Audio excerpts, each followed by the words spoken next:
L Murugan என்ன சொல்றாரு அப்படின்னா விட இணையதளம் முடக்கப்பட்டது சட்ட நடவடிக்கைன்றாரு. எல் முருகன் என்ன சொல்றாரு அப்படின்னா விட இணையதளம் முடக்கப்பட்டது சட்ட நடவடிக்கை அறிவிப்பு விரைவில் வரும்ன்றாரு. அதாவது அதுலதான் ஆலிஸ் அட்வென்ச்சர் இன் ஒண்டர்லாண்டுன்னு ஆங்கிலத்தில் இருக்கு, பெரிய நாவல், லூயிஸ் கேரல் எழுதி. அதுல குவீன் ஆஃப் ஹார்ட்ஸ் ஆத்திரத்தில் சொல்லுவாங்க, சென்டென்ஸ் ஃபர்ஸ்ட், வேர்டிக்ட் ஆஃப்டர்வர்ட்ஸ். தண்டனை முதல்ல வரும், அப்புறம் தீர்ப்பு அப்புறம் வரும். அப்படின்னு தான் தீர்ப்புல அக்விட் ஆகலாம் இல்லை கண்டமாகலாம். அதனால அதுதான் அதோடைய காமெண்ட். அவர் சொன்னதுக்கு பதில் அதுதான் இருக்க முடியும். இது எந்த உலகத்தில் எந்த லீகல் சிஸ்டம்லேயும் இது நடக்க முடியாது. அதாவது முதல்ல அந்த ப்ரொசீஜருக்கு முன்னால இது. ரெண்டாவது, இது சட்ட விரோதமான ஒரு செயல். பேச்சுரிமை, கருத்து, இது ஊடக சுதந்திரம், பேச்சு சுதந்திரம், எழுத்து சுதந்திரம், அதுக்கு கம்ப்ளீட்லி ஆன்டியா போயிருக்கு. அது மெட்ராஸ் ஹைகோர்ட் ஜட்ஜ்மெண்ட் அன்னைக்கு ரொம்ப தெளிவாக அதில் இருக்கு. அதனால அவர் சொல்றது, அவர் என்ன படித்தாரோ எனக்கு தெரியாது, ஆனால் அவர் சொல்றது கம்ப்ளீட்லி ரெடிகுலஸ். பாண்டியன் அவர்கள் என்ன சொல்றாரு அப்படின்னா, ஒரு உலக தலைவரா இருக்காரு, இந்திய பிரதமர் நீங்க கை கால விளங்கியது சரியான்னு கேட்கிறாரு. சரிதான். ஏன்னா இங்க ஹோல் இதுல பேசுன மாதிரி ஒரு சித்திரவதை பண்ணி கொண்டு வந்திருக்காங்கல்ல இந்திய குடி மக்களை. அங்க அமெரிக்கன் பிளேன்ல இவங்க அது ஒரு ப்ரொட்டஸ்ட் பண்ணதாக தெரியல. கன்ஸ்பிகுவஸ் சைலன்ஸ் என்று சொல்லலாம். மௌனமா இருந்திருக்காங்க. அதனால அதோட அர்த்தம் என்ன? இது ஒரு முக்கியமான விஷயம். ஃபேக்ட் என்னன்னா, இது பிரதமர் மோடி அவர்கள் அங்க போறதுக்கு முன்னால வந்த கார்ட்டூன். அதாவது அதோடைய ஒரு நல்ல அர்த்தம் உள்ள ஒரு கார்ட்டூன், ஒரு குட் எடிட்டோரியல் காமெண்ட், அதே நேரத்தில் ஒரு சட்டாயர். அதோட அர்த்தம் என்னவென்றால், அவருடைய ஹிஸ் ஹேண்ட்ஸ் ஆர் டைட்.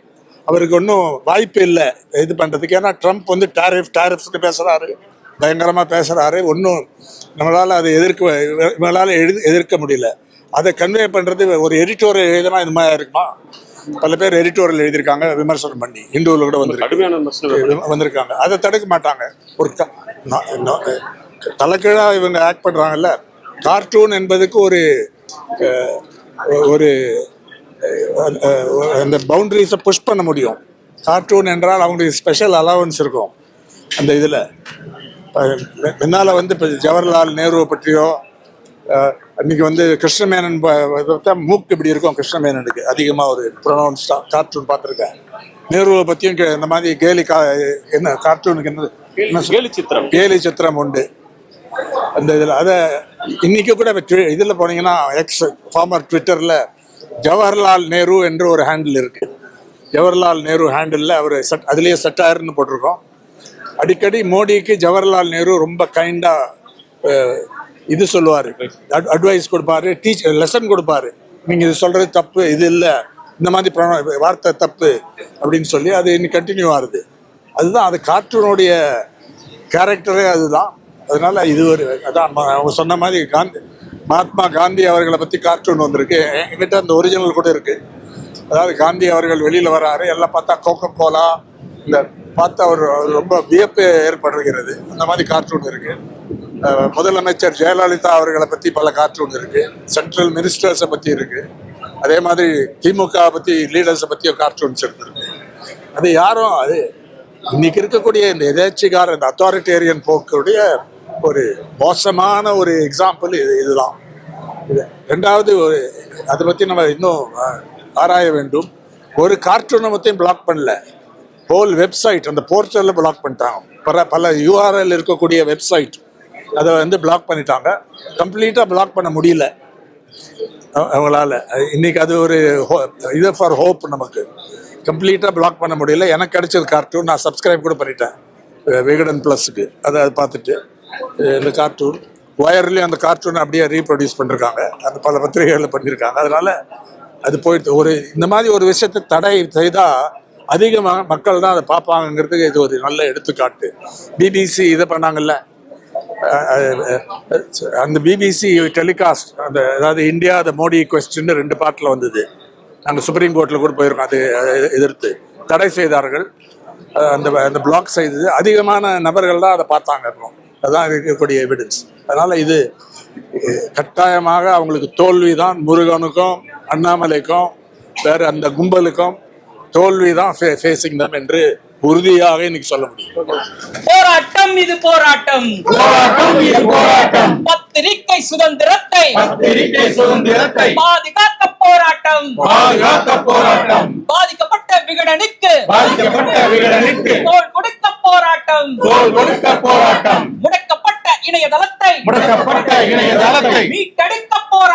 மீட்டெடுக்க போராட்டம், கண்டிக்கின்றோம் கண்டிக்கின்றோம். சட்டத்திற்கு புறமாக புறவாசல் வழியாக கருத்து சுதந்திர குரல் வலையை நெரிக்க முயலும் ஒன்றிய அரசை கண்டிக்கின்றோம். விலங்குகள் போல விலங்கிடப்பட்டு நாடு திரும்பிய இந்தியர்களுக்கு ஆதரவாக வாய்த்திருக்காத ஒன்றிய அரசை சுட்டி காட்டுவது குற்றமாகாது. அத்துமீறிய அமெரிக்காவை கண்டிக்காமல் மௌனம் காக்கும் ஒன்றிய அரசை விமர்சிப்பது குற்றமாகாது. ஒன்றிய அரசே, மோடி அரசே, திரும்ப பெறு.